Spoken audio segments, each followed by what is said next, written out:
The walls rise first, before you see the rooftops, before you hear the muffled echo of footsteps on stone. You see the walls. Great sheets of vermilion, weathered by centuries of wind and rain, yet still standing as if they had been painted only yesterday. They enclose the forbidden city, not like a prison, but like the clasp of a sealed jewel box. From the outside, they are blank, unyielding. From within, they are the skin of a different world. It is early. The kind of early where the sky is neither night nor day, but a pale wash of muted gray. The street beyond the outer gate is nearly empty. A hawker pushes his cart through the lingering mist, the wheels groaning faintly against the cobblestones. A stray dog noses through discarded cabbage leaves in the gutter. Above all, the silence holds. The gates themselves, great wooden doors clad in iron studs, are closed, though a smaller side passage is ajar. Through it, a servant slips in, carrying a covered basket that breathes out the warm, faintly sweet scent of freshly steamed buns. She does not hurry. In the Forbidden City, time does not run the same way it does beyond its walls. Here, everything moves in measured beats, as if the place itself has a pulse. We step closer. The smaller door closes behind her, and the world on this side of the wall begins. Inside the outer court, the air feels different, softer somehow, as though the noise of the city has been strained away. Wide paving stones, worn smooth by centuries of footsteps, stretch toward another set of gates, smaller than the first, yet no less imposing. Above them, the golden tiled roof glints faintly in the half-light, its edges curling upward like the wings of a resting bird. In this hour, the palace is neither asleep nor awake. The eunuchs and maidservants have been moving since long before dawn, yet the courtyards remain hushed. From somewhere unseen, the faint metallic chime of a bell drifts by, perhaps calling a chamberlain to the kitchens, perhaps signaling the delivery of coal for the stoves. The scent of pine smoke lingers low to the ground. In the winter months, the braziers are lit early, and the tang of burning wood clings to the morning air. In spring, that scent will change to something lighter, the faint, sweet perfume of magnolia, carried from the imperial gardens. We pass through another gate, and the world shifts again. Here, the stone gives way to gravel paths and low hedges. The sound changes. Gravel crunches differently than stone beneath one's shoes, and the air feels closer, drawn in by the arrangement of walls and roofs. Ahead, a set of steps leads up to a covered walkway. The walkway is painted in muted reds and deep greens, its wooden beams worn smooth by countless hands that have passed along them. Lanterns hang at regular intervals, their silk coverings pale in the dim light, waiting for the night to give them purpose again. The palace is a series of thresholds, each one drawing you deeper into its heart, and with each step inward, the rest of the world grows fainter.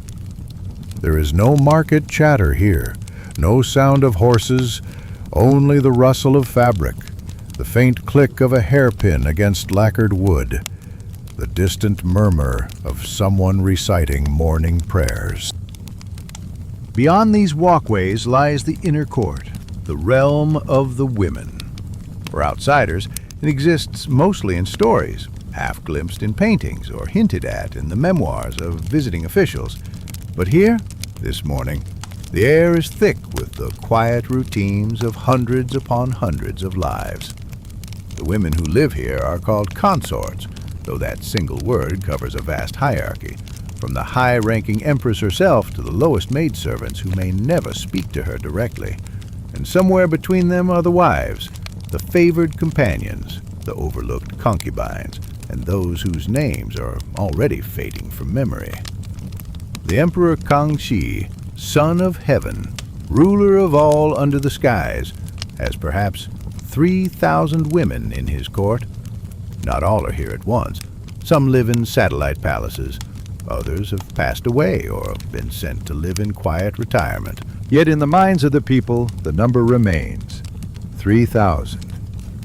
A figure so large it becomes more idea than fact, a symbol of power and abundance. Yet here on the ground, that number resolves into individuals. A girl sitting by a lattice window, embroidering a peony in pale pink thread. An older woman tending a small potted orange tree, turning it slowly so each leaf catches the sun. A pair of young maids sweeping a courtyard in slow practice strokes. Their motions are unhurried. No one runs here unless the emperor calls. The walls of the palace do more than separate. They slow time. They hold sounds in place. If you stand in the middle of one of these courtyards and close your eyes, you can hear the layers of life unfolding.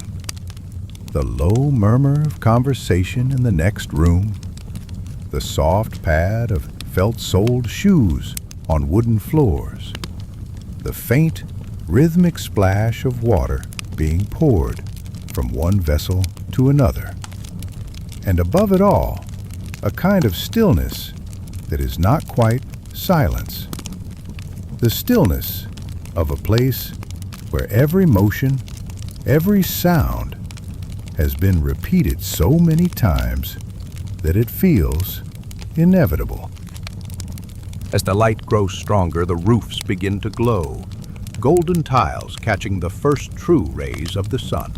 The carvings along the eaves seem to wake, their painted dragons and phoenixes brightening in the morning warmth. In the gardens, frost begins to melt, the tiny droplets catching the light like glass beads. Somewhere, a gong sounds once, deep and resonant. It is a signal, though not one meant for us. Perhaps it marks the start of morning prayers in the Empress's quarters. Perhaps it calls the kitchen staff to begin preparing the first trays of the day.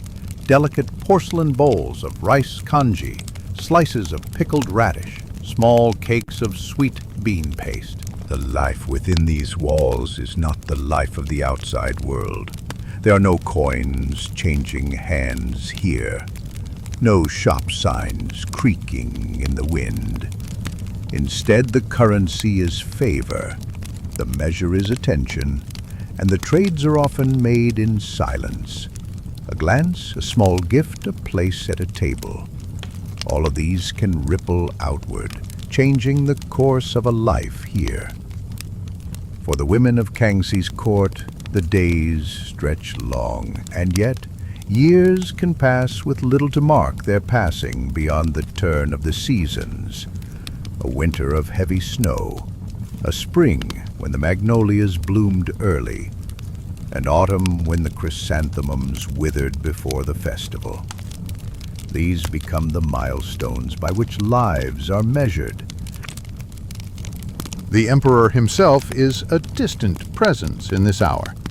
Somewhere, he too will be waking, attended by his most trusted servants. He may be in one of the audience halls, or perhaps still in the privacy of his own chambers, sipping tea before the day begins. Few here will see him directly. For many, he will remain an almost mythic figure, the reason for their being here, yet a man they might never speak to in their lives.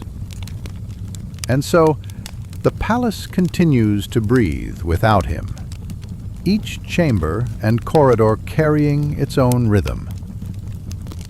We pause in one of the smaller courtyards. Here the sun has just cleared the roofline, spilling a warm light onto the worn paving stones. A single ginkgo tree grows in the corner, its bare winter branches holding the memory of golden leaves. A stone bench curves along one wall, its surface cool to the touch. This courtyard is empty now, but in the warmer months it might be filled with the soft buzz of conversation, the clink of teacups, the sound of silk sleeves brushing against lacquered armrests. Life in the Forbidden City is lived in such pockets, small enclosed spaces where the outside world feels impossibly far away. In time, the day will grow busier. Servants will carry trays of food along the covered walkways. Musicians may rehearse in a side hall. Perhaps a poet will compose a few lines to mark the turn of the season. But for now, in this early hour, the palace holds its breath. You can feel it, the way the air seems suspended, the way footsteps echo more clearly. Even the birds seem to wait before calling out. And so we stand at the threshold of this world, a world where 3,000 women live their lives in a series of walled gardens, carved beams, and silk-hung chambers, a world where time was measured in seasons and ceremonies, in the slow unfurling of a morning, in the quiet lighting of lanterns at dusk. This is not a story of war or conquest. It is not a tale of sudden drama or loud declaration. It is a story of stillness, of how life is shaped by the walls that enclose it, and how those within find ways to fill their days with meaning. The gates are open now. Let us walk inside. It begins before the sun. Before the first faint light seeps into the eastern sky, before the city's outer streets wake, before the gates of the Forbidden City are even fully visible against the dim air, life within these walls has already stirred. The servants are first. Maidservants, their hair bound neatly beneath simple cloth wraps, slip through shadowed corridors with quiet urgency. The air is cold and their breath hangs briefly in front of them before dissolving into the dimness. They carry small oil lamps, the flames shielded with one hand as they move between buildings. The light trembles on painted beams and polished floors, never rising high enough to disturb the slumber of those they serve. In the still kitchens, coals from the previous night's fire are coaxed back to life. A cook bends over the brazier, fanning the embers until they glow, then feeds them thin strips of pine kindling. The sharp, resinous scent fills the air, mingling with the faint, starchy perfume of soaking rice. Copper kettles begin to murmur on the heat. In one, water boils for tea. In another, broth thickens slowly with dried mushrooms and ginger.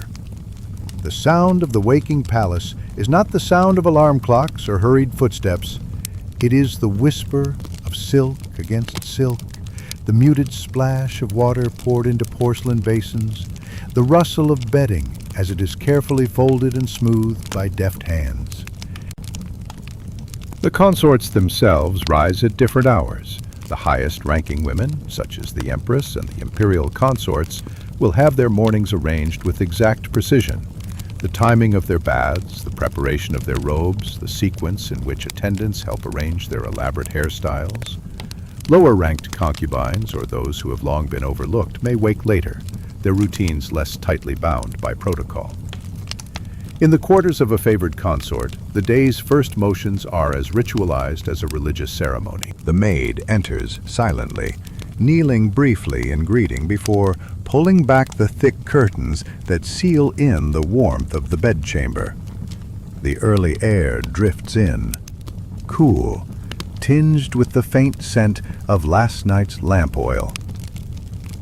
The consort sits slowly, allowing another maid to drape a padded robe over her shoulders. steam rises from a basin set upon a lacquered stand. She dips her hands into it, letting the heat seep into her fingers before lifting the water to her face, pressing it gently over her closed eyes. The washing is unhurried. Each motion is deliberate, graceful, as if every gesture is being observed, which, in truth, it often is.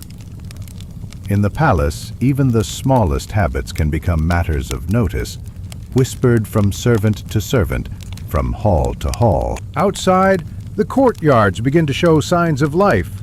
A eunuch, shoulders hunched against the chill, sweeps the flagstones with slow, even strokes.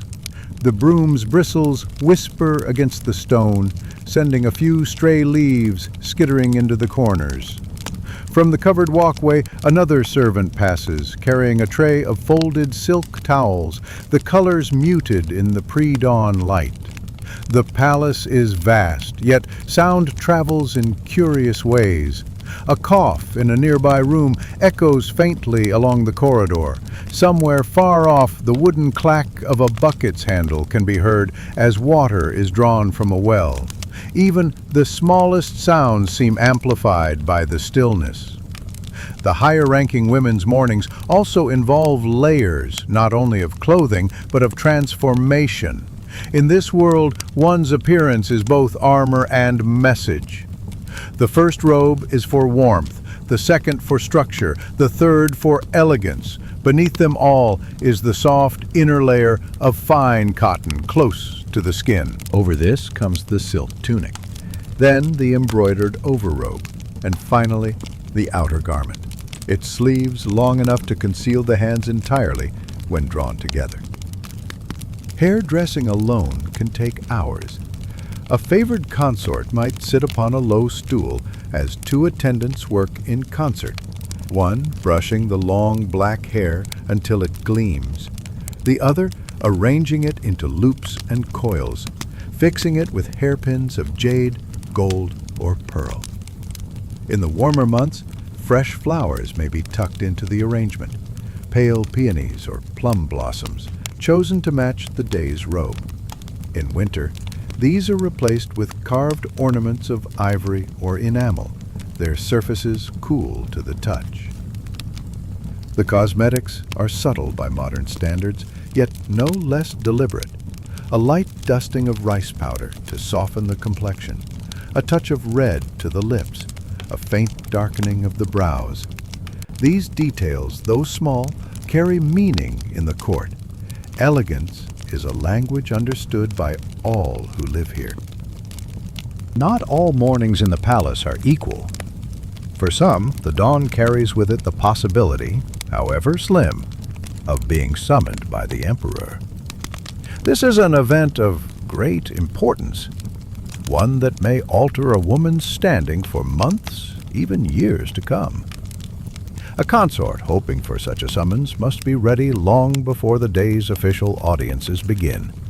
Her robes will be chosen with care, her hair arranged with greater intricacy, her posture watched for signs of readiness. She must appear serene, yet attentive, composed, yet quietly radiant. For others, the morning is a quieter affair, marked only by the slow repetition of daily tasks. These women rise without haste, wash their faces, eat a simple breakfast, and spend the early hours in private pursuits, embroidery, reading, or simply watching the play of light across the courtyard walls. Breakfast in the palace is a ritual in itself. In the dining chamber of a high-ranking consort, the lacquered table is set low so that she may sit upon a padded stool or mat. Small porcelain bowls, their glazes pale and translucent, hold delicate portions of food. Steamed buns filled with lotus seed paste, slices of preserved melon, thin rolls of bean curd skin seasoned with sesame oil. A small dish of pickled vegetables provides a tangy contrast, while a pot of green tea sends up fragrant steam. Servants stand at a discreet distance, ready to refill a cup or replace a dish the moment it is emptied. The food is eaten slowly, without conversation unless the mistress herself chooses to speak. In some rooms, the only sounds are the faint clink of porcelain and the quiet hiss of water being poured from one vessel to another. Meanwhile, in the outer courtyards, the palace continues to prepare itself for the day ahead. Eunuchs polish brass door fittings until they gleam in the rising light. Young pages sweep fallen leaves from the steps of audience halls. In the gardens, frost melts from the leaves of the winter pines, dripping into the frozen earth. The scent of pine smoke still lingers in the air, but now it mingles with other aromas. The sweetness of baking rice cakes, the faint salt of dried fish being steamed for a servant's breakfast. By the time the sun's rim clears the tiled roofs, the palace has fully woken. In one courtyard, a group of young concubines walks together, their sleeves trailing lightly along the gravel path. Their laughter is soft, their heads bowed toward one another, yet each is careful not to appear too animated. Joy, too, must be measured here. In another, an older consort sits alone beneath a covered archway, sipping tea as she watches the play of shadows on the far wall. Everywhere the same unhurried rhythm holds. There is no rushing between chambers, no hurried clatter of footsteps. The Forbidden City moves like a great body breathing, each part in harmony with the others, each breath drawn slowly and released just as gently. To an outsider, this might seem a life of idleness, but here, even the stillness is a kind of work.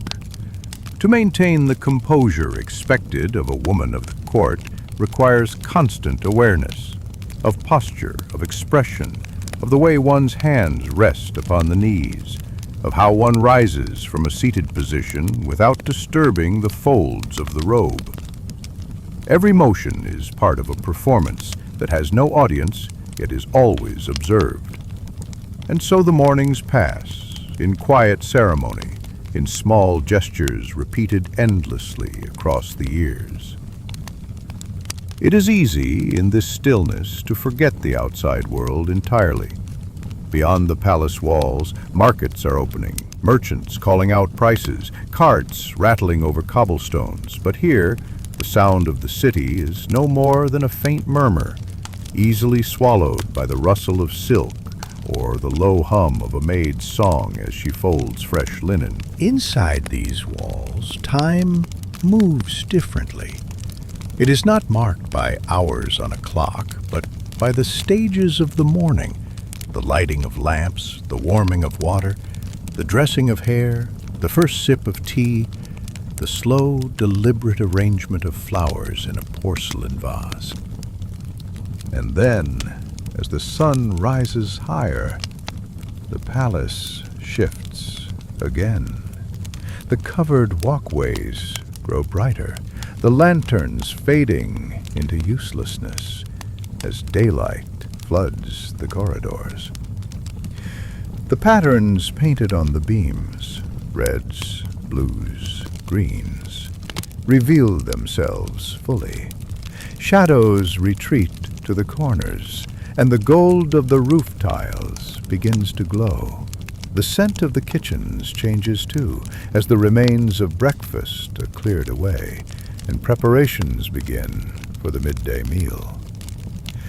The consorts, now dressed and composed, take their places for the day ahead. Some will remain in their chambers, attending to letters or speaking quietly with visitors. Others may walk in the gardens, escorted by attendants, their eyes tracing the bare branches for signs of the first spring buds. But the dawn, that slow, silent unfolding, is over. And with it the most private hour of the palace fades, replaced by the measured pace of daylight life. In the Forbidden City, not all mornings lead to action. For many women, the day stretches ahead with no duties, no summons, and no certainty. And so they wait. The hall of waiting is not one room, but many. It exists wherever the consorts sit in quiet readiness, their hands occupied, but their minds listening for the faintest sign that their name might be called. Sometimes this waiting takes place in a large reception hall, a space with painted beams, polished floors, and the faint scent of sandalwood drifting from an incense burner. Other times it happens in smaller, more intimate chambers, where the only company is a low brazier, a pot of tea, and the sound of a silk fan being opened and closed, over and over again. Waiting here is unlike waiting in the outside world. It is not a brief pause between events. It is the event itself. The Emperor's summons can arrive at any time, in the morning, in the afternoon, even late into the evening. It may come as a spoken word from a eunuch, a written note carried by a servant, or in some cases no message at all, just the sudden arrival of attendants to escort the chosen consort to the imperial chambers. For those who are favored, the wait may be short. For others, days, weeks, or even months may pass without a single sign. And yet, each morning they prepare as if today might be the day.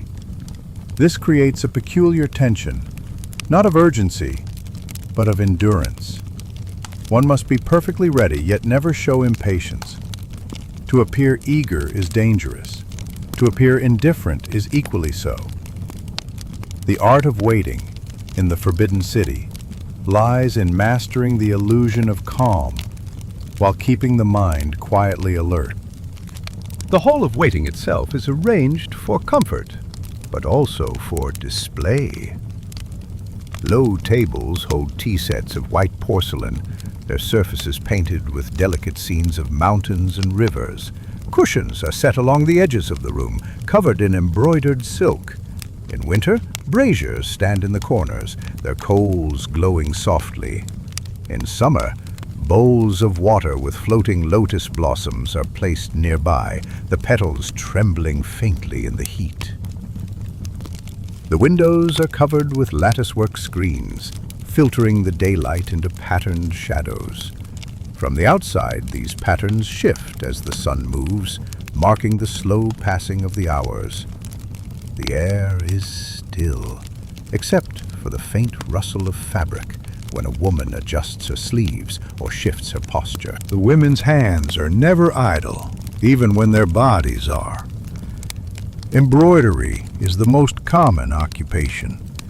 Silk threads in shades of pale pink, deep green, and gold are drawn through fine cloth, forming blossoms, birds, or landscapes. Each stitch is small, deliberate. The act itself becomes a kind of meditation, the repetition of motion soothing the mind while the ears remain tuned for the approach of footsteps. Some play Ouija or other quiet games. A board is set between two women, its grid filled slowly with black and white stones. The game progresses at a measured pace, each move considered, the sound of a stone being placed as soft as a raindrop. Others read, though reading here is rarely for pleasure alone. Poetry is favored. Refined verses about the moon over rivers, the plum blossom in snow, the crane's slow flight. Words that carry elegance, but never too much passion. History texts are also common, for knowledge of the past is seen as a mark of cultivation. And there are those who simply watch, the light shifting across the floor, the way the shadows of leaves move on the wall, the rise of steam from a teacup. This, too, is a form of waiting. Waiting in the hall is not a private act. It is done in the company of others, sometimes a few, sometimes many. And the arrangement of who sits where, who speaks first, who pours the tea is never accidental. Hierarchy is always present. The highest-ranking woman in the room will take the most central position, slightly elevated if possible, her cushions thicker, her table closer at hand. The lower-ranked women sit farther away, sometimes in the shadows near the wall. Even the choice of conversation is political. A woman might compliment another's embroidery, subtly showing attentiveness to her work, or ask a question about a poem that reveals knowledge without arrogance. Others choose silence, speaking only when addressed. In this way, alliances are hinted at, rivalries softened, or tensions carefully ignored. Despite the number of women present, the hall of waiting is rarely loud. Voices are kept low, laughter softened to a gentle murmur. The loudest sounds are often those of the setting itself, the faint scrape of a chair being moved, the soft pop of a brazier's coal, the creak of wood as someone shifts their weight, the whisper of silk sleeves brushing over lacquer. Occasionally, from far off, the deeper sounds of the palace reach the hall, the echo of a gong, the call of a servant announcing an arrival, the rhythmic footfalls of guards along the covered walkways. It does not always come suddenly, but when it does, the atmosphere shifts instantly. A eunuch will appear at the door, bowing low, his voice even as he announces the emperor's choice. The chosen woman rises gracefully, never too quickly, and sets aside her work. She adjusts her robes, perhaps takes a final sip of tea, and then steps forward.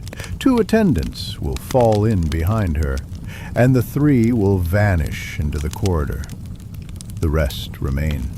Some resume their embroidery at once, as if nothing has happened. Others glance toward the door a moment longer before lowering their eyes.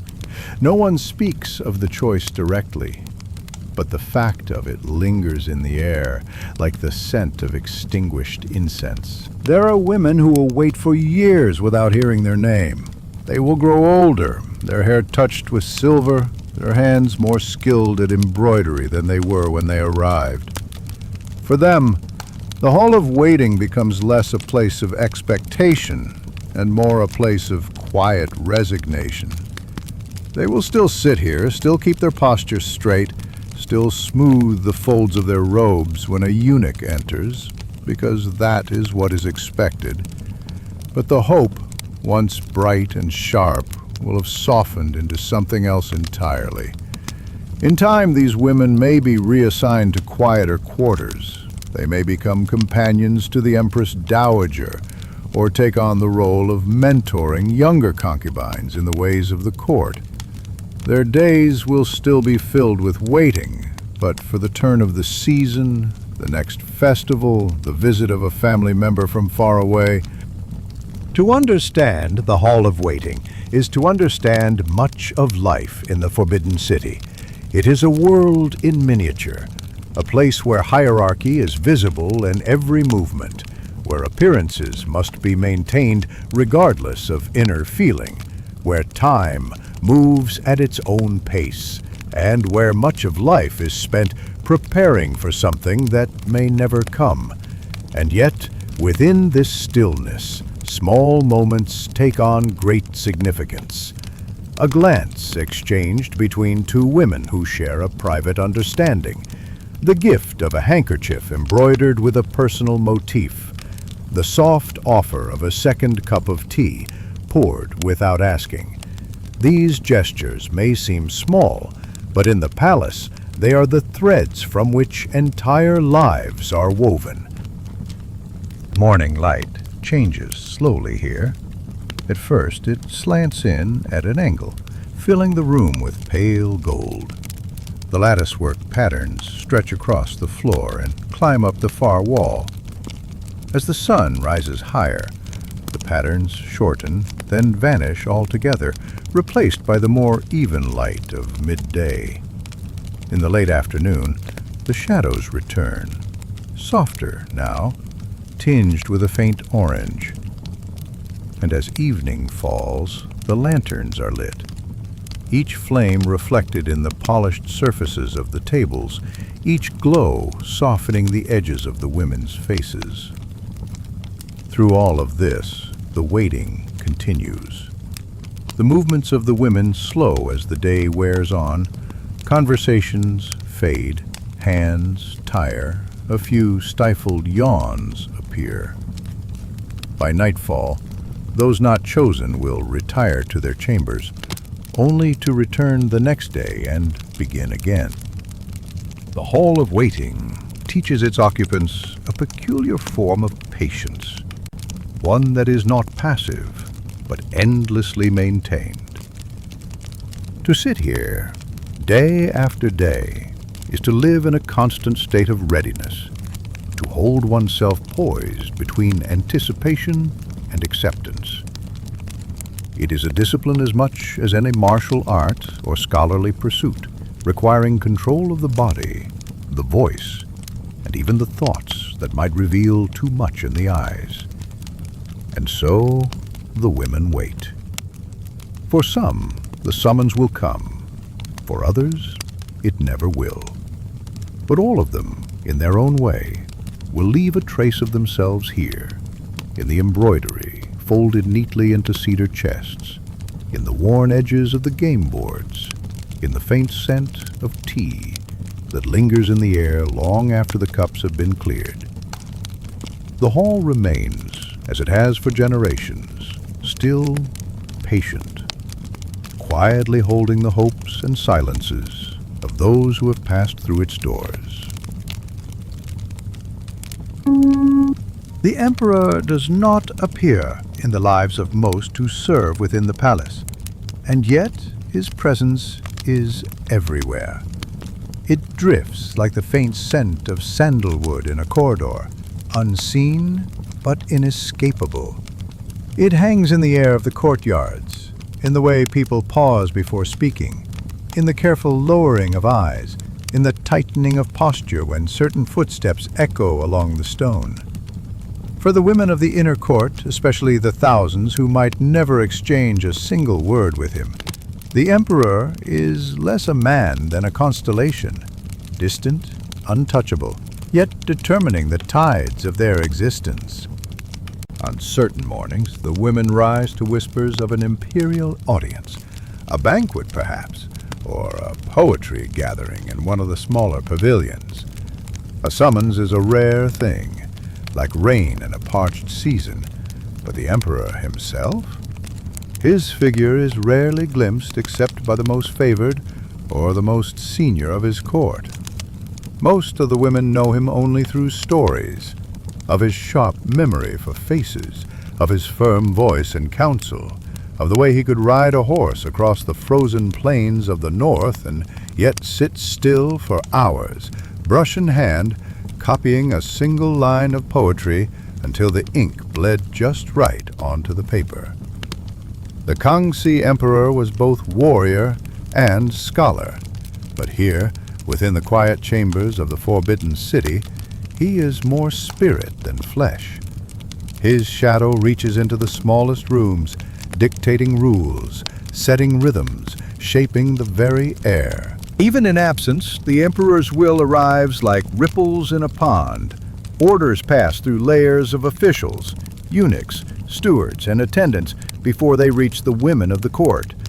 A change in meal preparations, perhaps the emperor favors lotus seed soup this week, is felt in the kitchens where cooks adjust their purchases, and then in the gardens where the gardeners are told to harvest the seeds earlier than planned. A shift in the emperor's health, a passing chill or a touch of fatigue, may lead to fewer evening gatherings, to the tightening of rules on visiting certain halls, to the rearrangement of schedules that have been constant for years.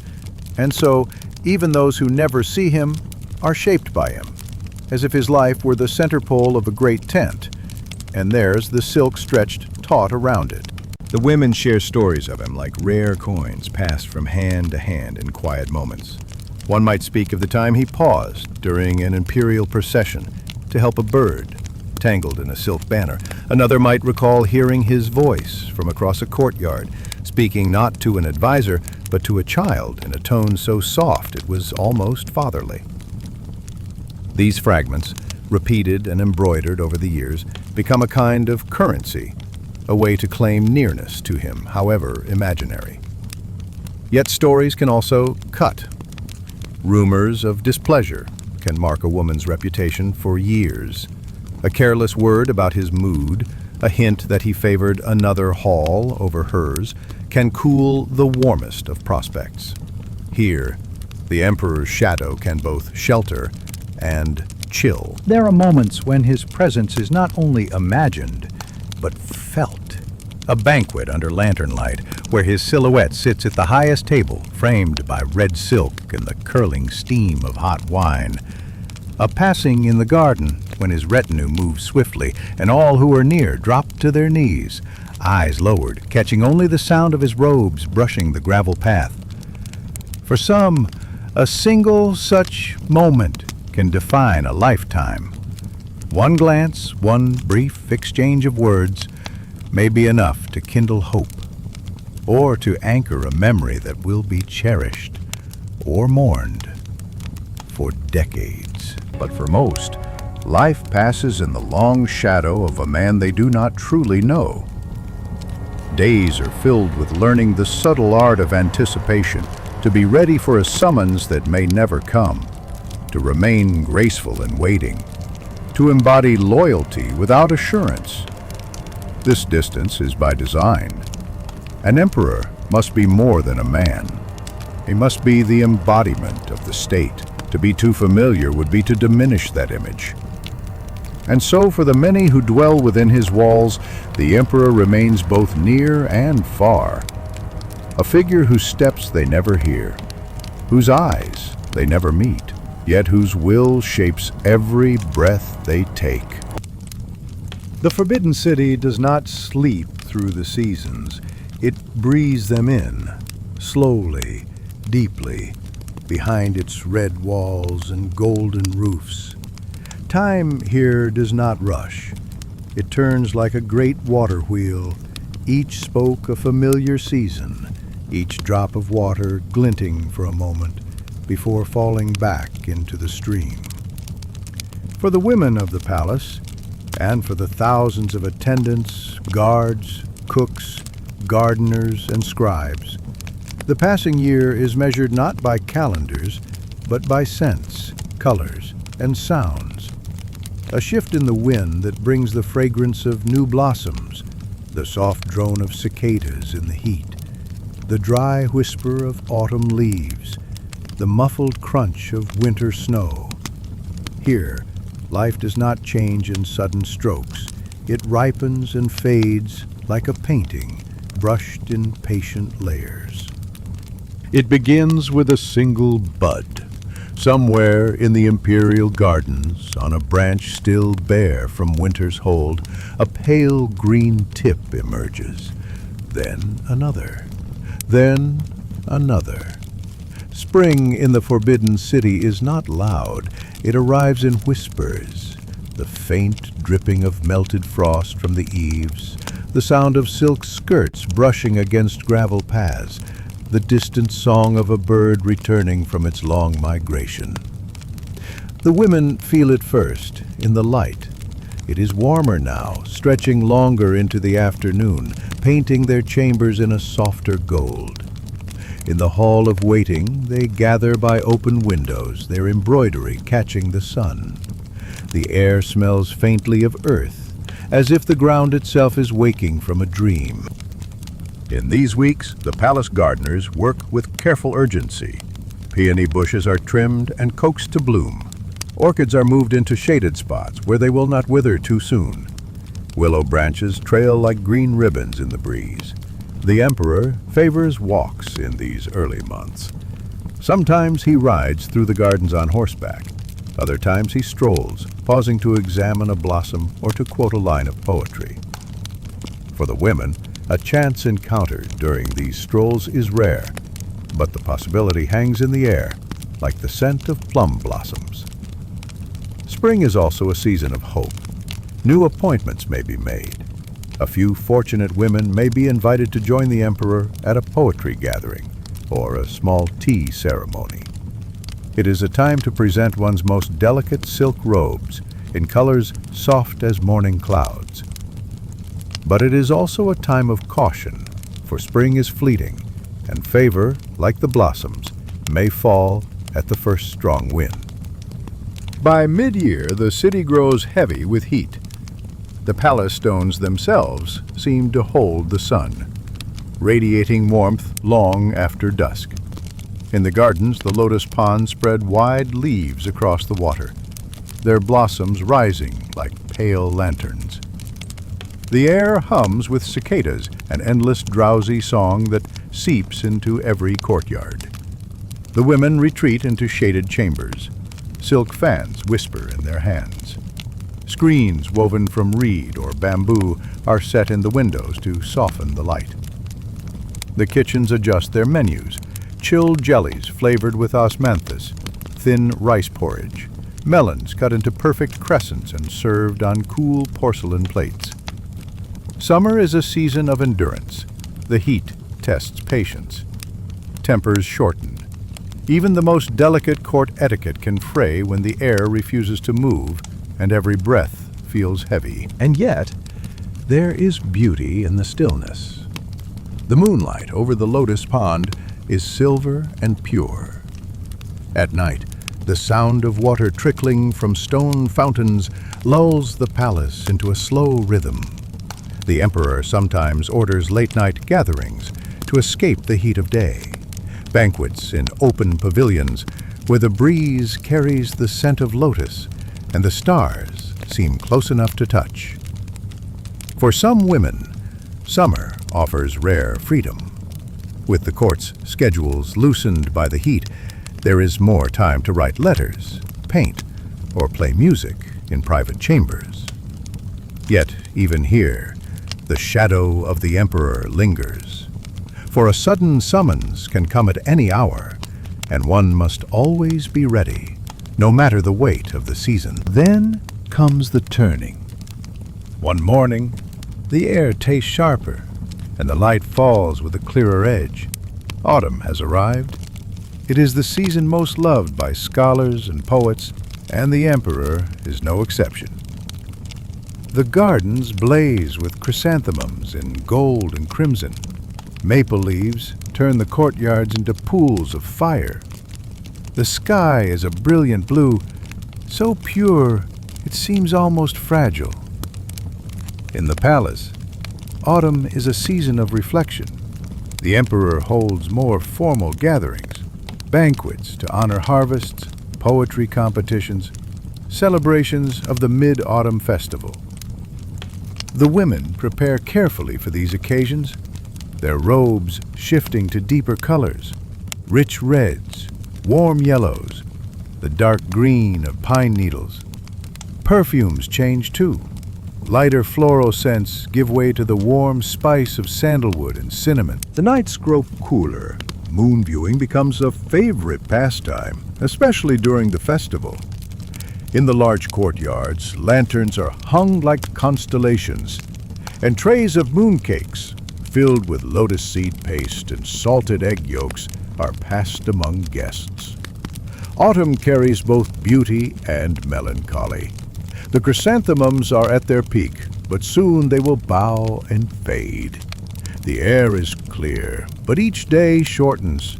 For the women, it is a reminder that the cycle is turning once again, and the year, like their own fortunes, will soon slide into its next colder chapter.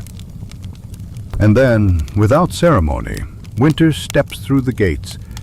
The palace becomes a place of muted colors. White snow on red walls, black tiles edged with frost. The gardens fall silent except for the caw of crows and the soft hiss of falling snow. Even the air seems to move more slowly, carrying the scent of pine and wood smoke. The women wrap themselves in thick robes of fur-lined silk. Braziers glow in the corners of their chambers, feeding the warmth into the still air. Meals grow heavier, rich stews, roasted meats, hot wine spiced with ginger. Winter in the Forbidden City is a time of seclusion. Few gatherings are held. The emperor spends more time in study or in the company of his most trusted advisors. For many women, it is a season of waiting, long hours spent indoors, watching snow gather on the eaves, listening to the creak of branches under its weight. Yet winter has its own beauty. The silence sharpens the senses. The snow transforms even the most familiar courtyard into a place of wonder. And on rare mornings, when the sky clears after a night of snow, the palace seems to shine as if it were made of silver and pearl. And so the seasons turn, each bringing its own rhythms, its own palette, its own silences. For the women of the palace, the passing year is not marked by freedom of travel, but by the subtler freedoms of the senses. The scent of a blossom, the taste of fresh fruit, the feel of a cool breeze against the skin. The Forbidden City stands unchanged in its walls, yet within them life shifts with every change of season. And when winter yields to spring once more, the wheel begins again. Slow, deliberate, eternal. The air in the inner palace is never entirely still. It moves in quiet ways. Not the wind, for that rarely reaches this far into the Forbidden City, but currents of thought, currents of intention, currents of unspoken words that travel from one mouth to another, threading through corridors like drifting incense. The Forbidden City is not only a place of walls and tiles, but a place of layers. Layers of etiquette, layers of hierarchy, layers of carefully concealed desires. In the outer courtyards, life is visible. Ceremonies are performed. Officials move with scrolls. Drums sound the turning of the day. But in the inner palace, among the women who serve, among the consorts who wait, life is quieter and far more complicated. In a court where the emperor may have thousands of women under his roof, attention is a rare commodity. Even the favored do not hold it forever. The flutter of a robe at the right moment, a phrase of poetry offered in the right tone, a glance that lingers just a heartbeat too long. These are not accidents. Rivalries are rarely declared aloud. They move like shadow beneath the painted beams. No voices are raised, no swords are drawn. The weapons here are subtler. The wrong word at the right time, a gift that carries the scent of mockery, a smile that conceals calculation. A young concubine, new to the palace, might arrive believing her beauty alone will carry her forward. She soon learns otherwise. In this place, memory stretches long. A careless comment can be recalled months later, uncoiled at just the right moment to shift the balance of favor. The emperor is not often present in these games. His attention drifts between affairs of state and the rare, chosen visits. But his absence does not cool the air. If anything, it sharpens the stakes. For a single word from him, or a single omission, can alter the standing of a woman for the rest of her days. Among the senior consorts, the rivalries are older, woven into decades of shared time. Some have learned the art of indifference, the discipline of withholding both praise and insult. Others still watch the doors each morning, their faces trained to reveal nothing, but their thoughts turning over every movement in the court. In winter, When the days are short and the gardens are bare except for the bones of plum trees, the atmosphere becomes heavier. Time slows, and the palace women find themselves enclosed more tightly in one another's company. It is then that whispers move fastest, in the flicker between tea refills, in the shifting of a hair ornament, in the exchange of glances across a silent meal. The servants, too, are part of this world. A word carried by a handmaiden may find its way to the ear of a rival. A forgotten item in the laundry may be noticed, spoken of, passed along until its meaning changes shape.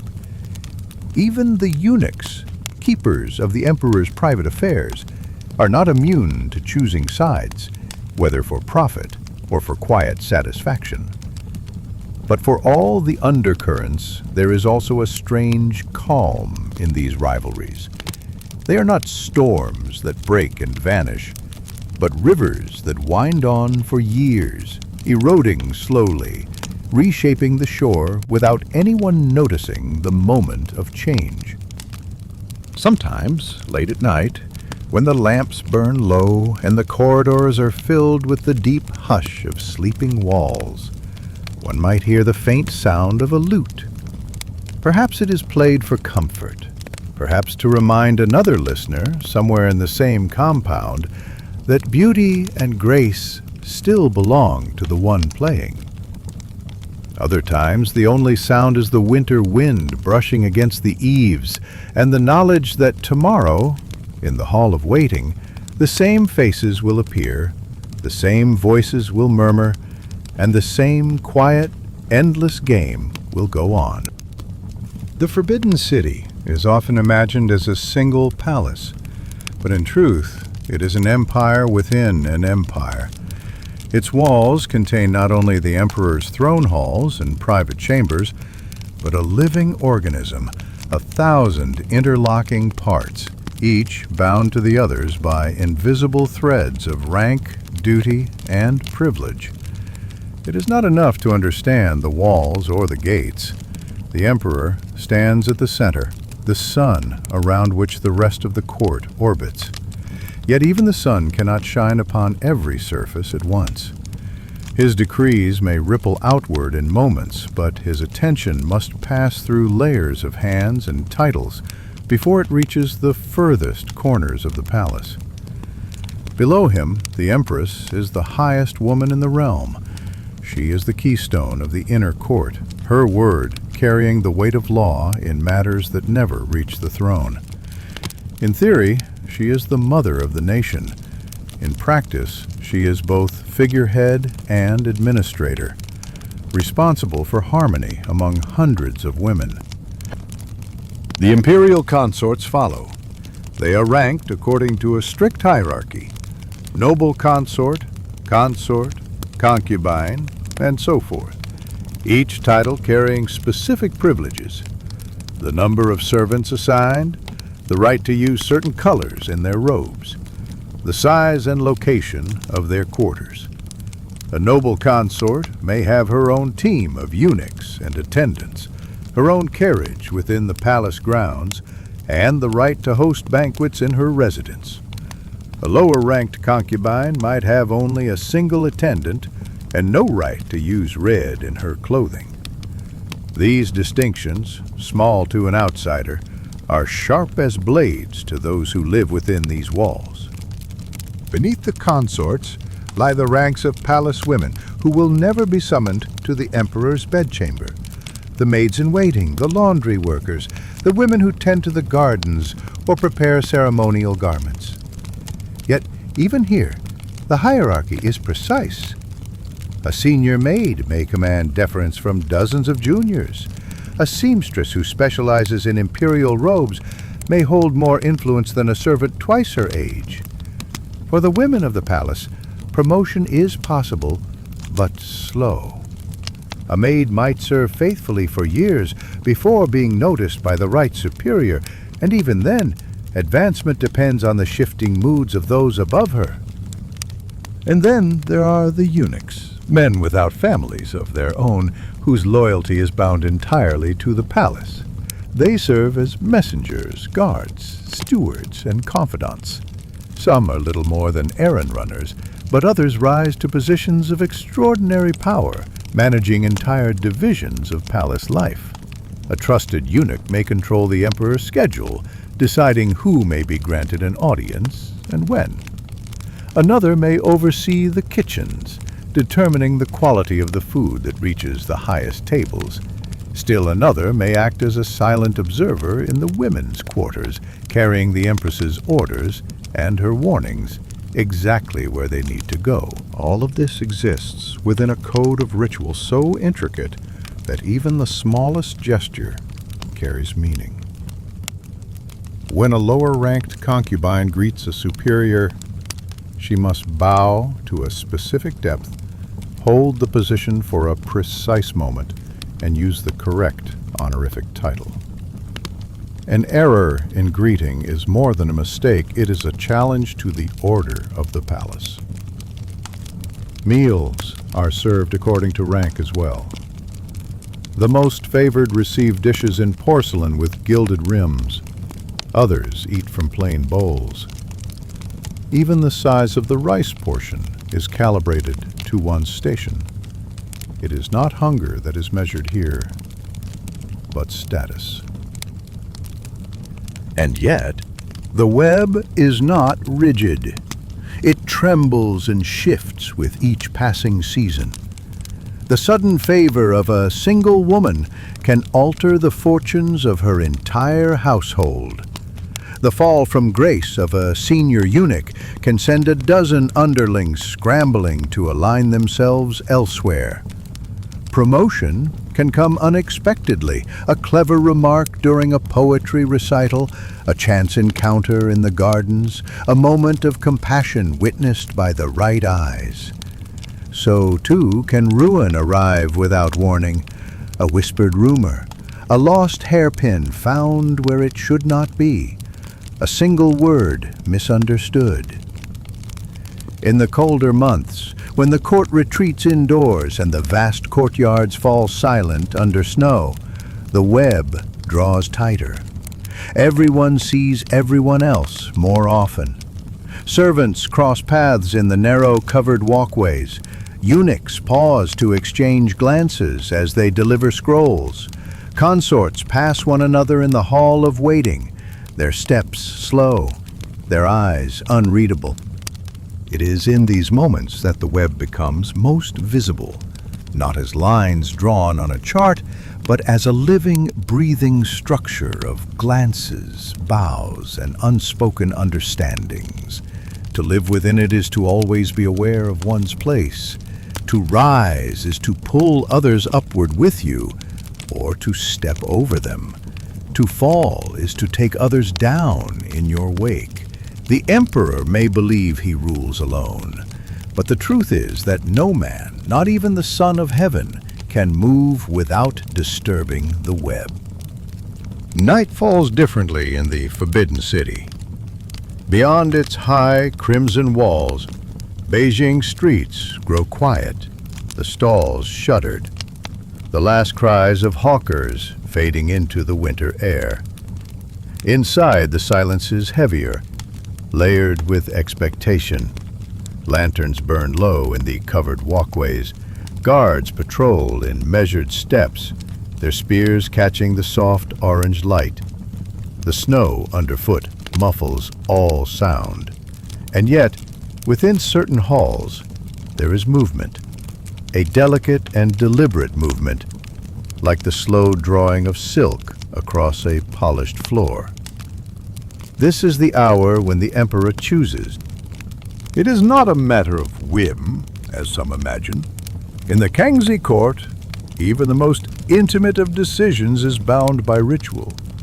The choosing of a woman to share the emperor's bed is as regulated as a state ceremony, conducted with the same formality as an imperial audience. The process begins in the hall of waiting, the same chamber where higher-ranked consorts and concubines gather during the day for ceremonies and seasonal duties. But at night, the atmosphere changes. Servants bring in braziers filled with glowing coals, warming the air until it is rich with the scent of sandalwood. On such nights, the women sit in their appointed order, dressed not for seduction, but for presentation. Heavy robes embroidered with cranes or peonies, hair arranged in precise styles according to rank. Every gesture, pouring tea, adjusting a sleeve, is measured, graceful, and restrained. They do not know who will be chosen. The emperor may call for one of the noble consorts, or he may summon a concubine who has not been near him for months. On rare occasions, he might choose a woman of much lower rank, a choice that will ripple through the web of hierarchies like a stone dropped into still water. The decision is not made in the hall itself. The women wait, seated on low cushions, while a senior eunuch, often one of the emperor's most trusted attendants, enters quietly, carrying a small lacquered tray. On the tray lies a strip of bamboo or ivory, inscribed with a name. This is the summons. The eunuch steps forward, bows, and presents the strip to the chosen woman. She accepts it with both hands, head bowed, and immediately rises. No smile, no visible sign of triumph, only composure. In the palace, joy must be hidden as carefully as ambition. From here, the ritual becomes even more curious. The chosen woman is escorted to a separate chamber, where attendants help her change into a night robe, usually of soft silk and pale colors. All ornaments are removed from her hair. She must go to the emperor unadorned, as if she were an offering without embellishment. In the earlier dynasties, and sometimes still in Kangshi's time, a peculiar custom is observed. The woman is wrapped in a large quilt and carried to the emperor's bedchamber by eunuchs. This practice is partly symbolic, ensuring she arrives without having touched the ground between preparation and presentation. It is also a measure of control, removing any opportunity for her to meet others or influence anyone along the way. Inside the private quarters of the emperor, the lighting is dim. The air is warm from the hidden braziers, and the scent of the earlier incense still lingers. The chosen woman kneels before the bed, waiting for Kangshi's acknowledgement before she rises. From here, history is silent. The records do not tell what words are spoken, what glances are exchanged, what gestures carry weight between two people who live at the center of an empire, yet cannot escape its rules. But one can imagine the quiet, the sound of silk shifting as they sit, the faint hum of the winter wind beyond the shuttered windows, the knowledge in both their minds that even here, in the most private space of all, the eyes of the court are watching. Because in truth, the night does not belong only to the emperor and the chosen woman. It belongs to everyone who will learn of it the next day. If a certain woman is called often, she gains influence, her household rising with her. If she is never called, her position becomes fragile, her allies fewer, her voice quieter.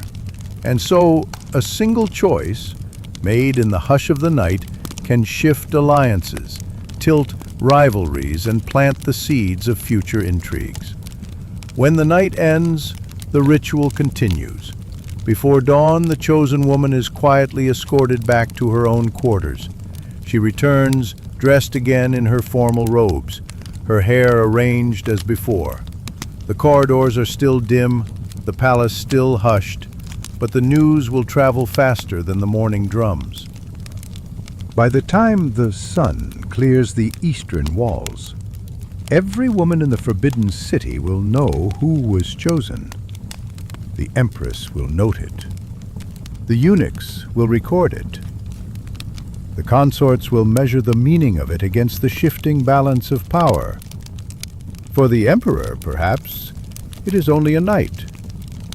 For the woman, it is a mark upon her standing.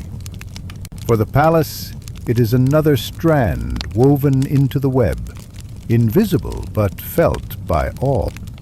Spring in the Forbidden City does not arrive with sudden bursts of color. It seeps in slowly, like ink into silk. The snow retreats in thin, uneven patches along the garden stones. Buds swell on the branches of the palace's ancient plum trees. In the inner courtyards, the air shifts, still cool, but with a faint softness that promises warmth. For the women of the inner court, spring brings more than the pleasure of flowers. It brings a season of subtle contests, a time when beauty itself becomes a weapon, and gestures, no matter how small, are measured like the placement of troops in a silent war. The Garden of Tranquil Harmony is the stage for these contests. Here, the emperor and his consorts stroll beneath flowering branches, the pale petals drifting down into the still ponds. Servants follow at a respectful distance, carrying parasols or trays of tea. In this setting, every detail matters. The cut of a robe, the brightness of an embroidery thread, the choice of fragrance in one's sleeves. For an emperor who has seen every shade of beauty, it is the smallest distinctions that catch the eye. Poetry becomes currency in such moments. Many of the emperor's favored women are skilled in composing verses, for in the Kongzi court, learning is as prized as grace. A clever poem, offered casually during a walk, can lodge itself in the emperor's memory long after the petals have fallen. It is said that one spring, a lesser-ranked concubine presented the emperor with a single branch of plum blossoms, accompanied by 4 lines of verse so delicate he had the calligraphy mounted on a screen in his private study. Her standing rose overnight, and the higher-ranked consorts who had worn gold-threaded gowns that same day found themselves overshadowed by a slip of paper and a spray of white flowers. Gifts also move through the court in these seasons. Not grand treasures, for those are the realm of state and ceremony, but personal tokens, rare ink stones, small jade carvings, a fan painted with an image from a shared memory. A gift can speak without words. It can recall a night's conversation, a shared joke during a festival, or an act of kindness that went unspoken at the time. And sometimes it can plant a seed of debt, one that may bloom years later when the giver needs protection or favor. But where there are petals, there are also shadows. Every gesture in spring can carry more than one meaning. A compliment may be a barb in disguise. A shared poem might be an echo of a verse already offered to another, casting quiet doubt on its sincerity. Even a gift can be made to seem like a reminder of obligation rather than a mark of affection. The women of the inner court learned to walk this narrow path, to offer beauty without appearing to scheme, to display learning without challenging others, to catch the emperor's attention without provoking the empress's disapproval. The festivals of spring magnify this delicate game. During the Qingming festival, when the court honors ancestors and the emperor makes offerings at the imperial tombs, the inner palace also observes its own rites. Tables are laid with seasonal foods, green dumplings, fresh bamboo shoots, fragrant rice cakes. The emperor may host a poetry contest in the gardens or invite the women to release paper lanterns upon the pond at dusk. In the warm glow of 100 lanterns, faces seem softer, words gentler. Yet under that glow, each woman measures her place. Who stands nearest the emperor? Whose lantern he watches longest as it drifts away? Whose poem he asks to be read aloud twice? The Empress presides over these occasions with practiced serenity. Her smile is steady, her tone unchanging. But she sees everything, and what she sees, she remembers. If a woman grows too bold, too openly pleased with the Emperor's attention, she may find herself reassigned to less favorable duties. If another conducts herself with humility and grace, the Empress might speak well of her in the right moment, turning the balance of fortune in her favor. For the Emperor, spring is a season of ease. He enjoys the blossoms, the poems, the sight of the women in their finest silks, their sleeves brushing petals from the air as they walk. Yet even for him, each choice, whom to praise, whom to visit, whom to call upon for an evening's company, shapes the unseen currents of palace life. A word to one woman can cool the hopes of another. A single afternoon in the gardens can spark months of quiet rivalry. And so, even as he admires the falling petals, he is aware of the shadows they cast. When the season turns, the petals drift away on the wind, but the shadows remain. The poems are stored in lacquered boxes, the gifts tucked into carved chests, the memories of glances and gestures carried forward into summer. For in the Forbidden City, nothing, not even the beauty of spring, ever truly fades.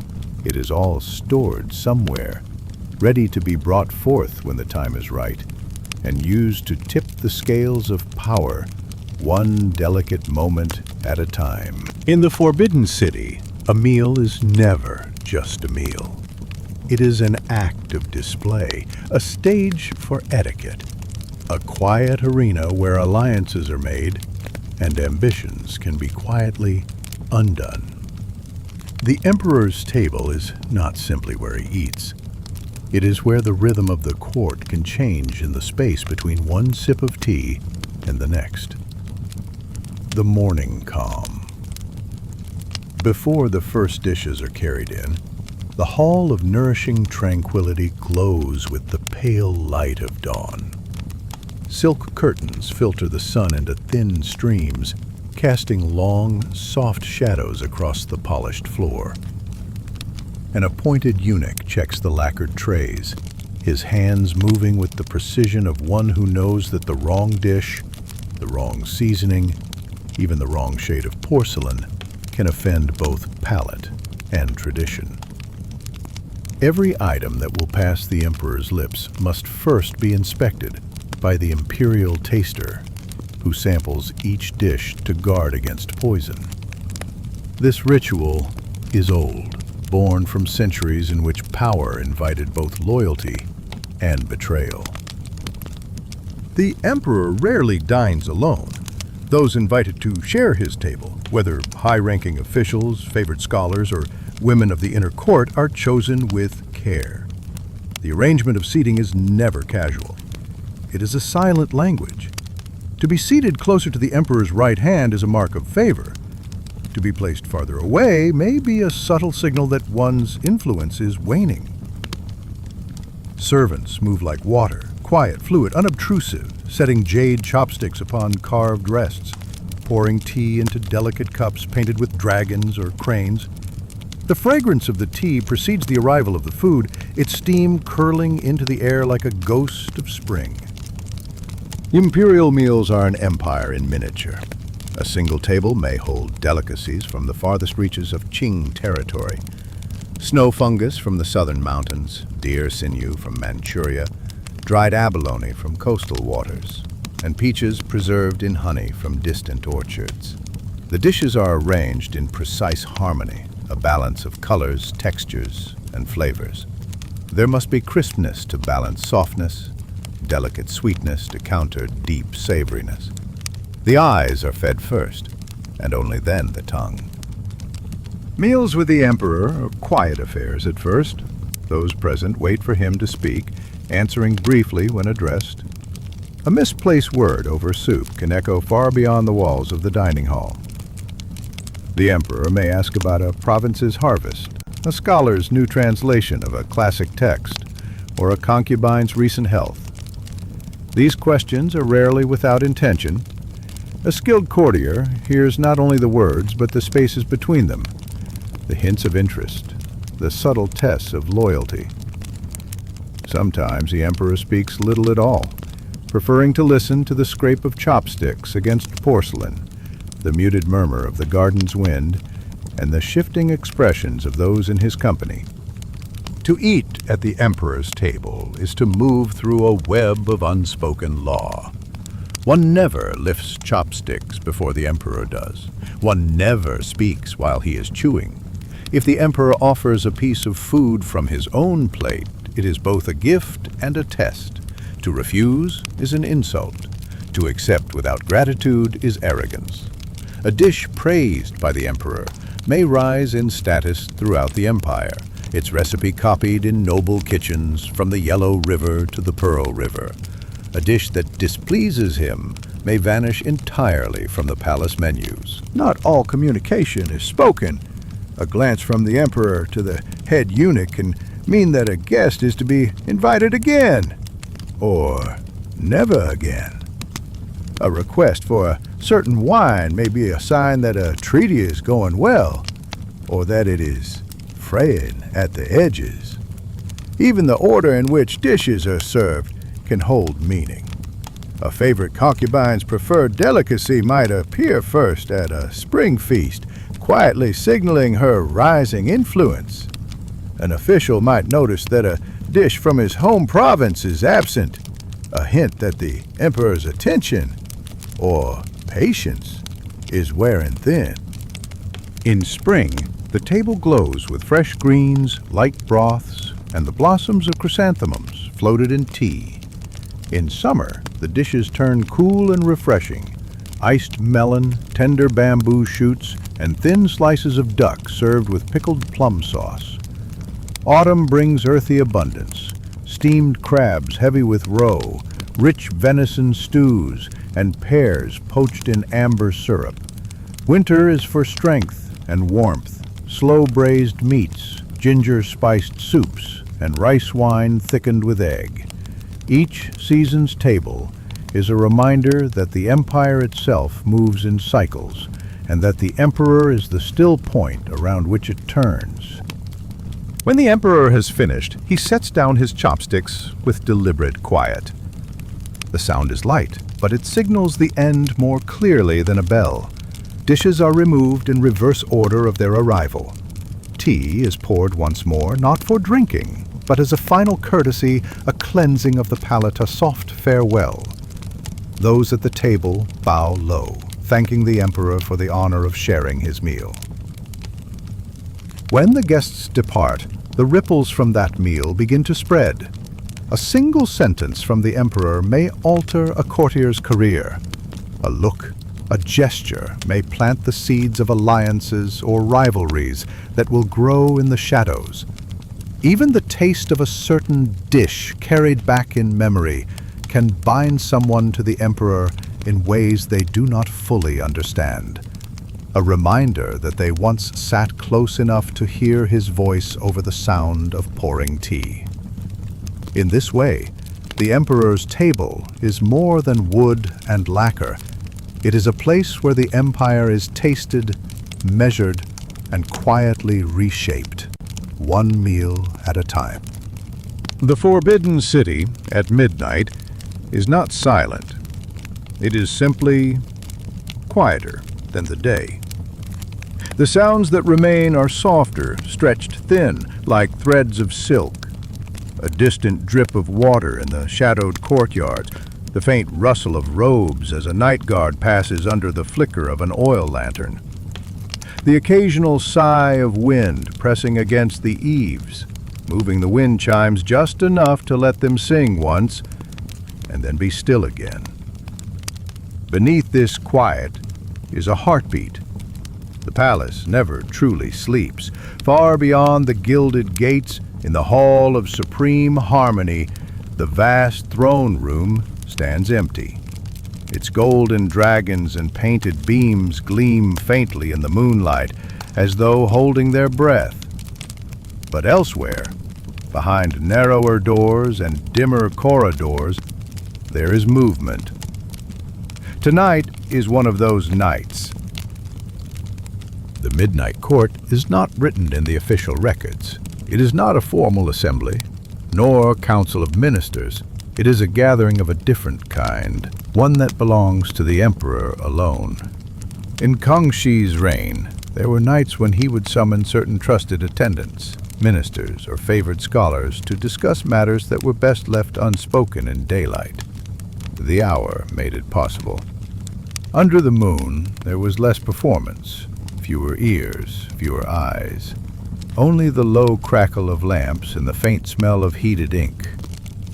In a side hall lit by just a handful of oil lamps, Kangxi sits at a long lacquered table. The lacquer is black, polished to a mirror, reflecting the warm gold of the candlelight. A stack of memorials, requests, reports, petitions, rests to his right. To his left, a porcelain cup of tea, still steaming faintly, untouched. His robe tonight is simple, dark, unadorned by heavy embroidery, and his hair is tied back in a plain knot. Here, away from the ceremonial weight of the throne, he is not the distant son of the empire. He is simply the center of the room, surrounded by the low murmur of voices. Two ministers sit across from him, their shadows long on the floor. A eunuch kneels by the side table, grinding fresh ink in slow circular motions. Somewhere beyond the half-closed lattice doors, the night air drifts in, carrying the scent of wet earth from the palace gardens. These meetings are quiet in tone, but heavy in meaning. A dispute in a distant province, a shipment of rice that never reached its destination, the appointment of an official whose loyalty is uncertain. Each word spoken here may never be recorded, yet its effects will ripple outward to the farthest borders of the empire. When the ministers speak, they do so in a low voice, leaning slightly forward so that the sound does not travel. When the emperor answers, it is without the grandeur of public pronouncements. His voice is measured, sometimes almost conversational. It is in moments like these that the true machinery of rule turns, without ceremony, without audience. Beyond the inner chamber, in the deeper stillness of the palace, the night servants move as if in a dream. They refill the lamps. They sweep the stone floors where a stray petal from the courtyard trees has fallen. They wait in shadowed alcoves for a signal, a hand raised to approach. The palace at night is an endless sequence of waiting. Sometimes Kangxi will pause his work and ask for the folding screens to be drawn back.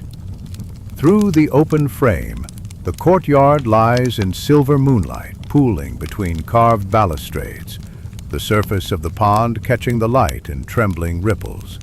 A single carp breaks the surface, then disappears again. These pauses are not mere distractions. They are the emperor's way of measuring time without a clock.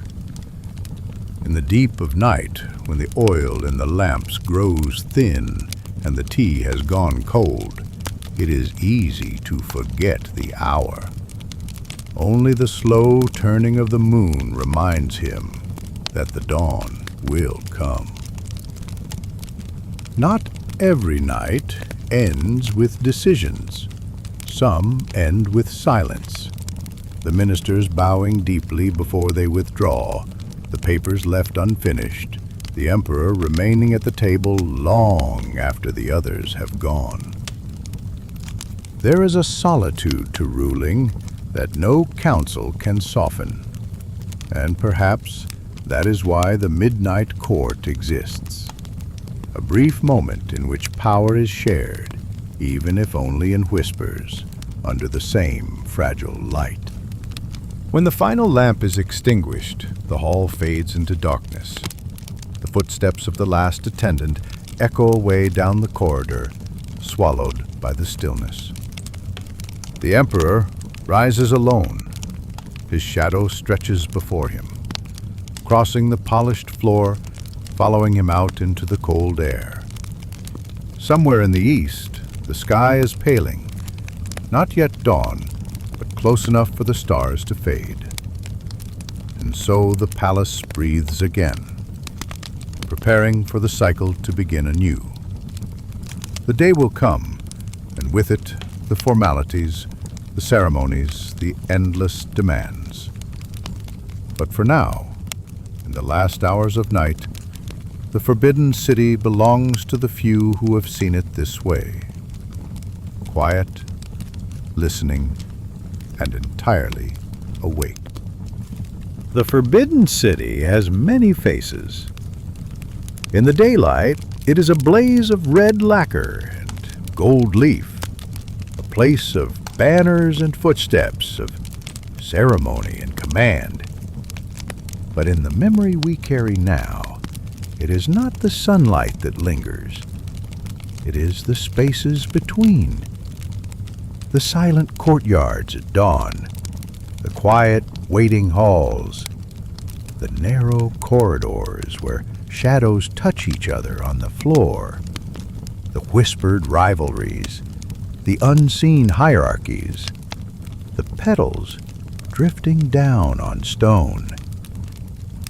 These are the threads that have woven themselves into the cloth of our imagination. We began in the silent dawn, where the palace awoke slowly, not with trumpets, but with the faint sweep of a broom and the muted rustle of silk. We walked through the hall of waiting, where the hours stretched long and the air itself seemed to hold its breath. We stood in the Emperor's shadow, feeling how a man could be both close enough to see and yet impossibly far away. We passed the changing seasons behind walls too high to see over. We heard the whispered rivalries in corridors where no one was meant to be listening. We traced the web of hierarchies that held the court together, delicate, precise, unyielding. We entered the Emperor's chosen nights, where the power to summon was the power to decide. We lingered among petals and shadows, where beauty softened the edges of ambition. We tasted the abundance and ritual of the Emperor's table, knowing each dish was a message as much as a meal. And at last, we found ourselves in the midnight court, where power moved quietly under the weight of oil lamps and moonlight, far from the gaze of the empire. Now the night is ending. The halls will soon fill again with the sound of morning. But if we listen closely, we can still hear the echo of those quieter hours. The faint laugh of a favored concubine drifting down a covered walkway, the scrape of a brush against paper in a lamp-lit study, the distant call of a night watchman, answered by another beyond the wall. Kangxi's reign lasted more than 60 years. In the official histories, it is an age of expansion, stability, and reform. In the private memory of these walls, it was also an age of thousands of small, unrecorded moments. Moments that existed only for those who lived them. The servants who carried lanterns in the rain. The women who arranged their hair by candlelight. The guards who leaned on their spears in the cold hours before dawn. History remembers the emperor. But the palace remembers them all. Somewhere, beyond the reach of clocks and calendars, the Forbidden City still holds its breath. The lamps are lit. The courtyards are swept. The air is heavy with sandalwood. And in the quiet, the past is still here, waiting, listening, watching. And so we leave it, as we found it. Not in the clamor of ceremony, but in the gentle stillness between footsteps. The gates close behind us. The night folds itself around the rooftops. And the palace, as it has done for centuries, continues on. Unchanged, and yet always changing. Forever living in the space between shadow and light.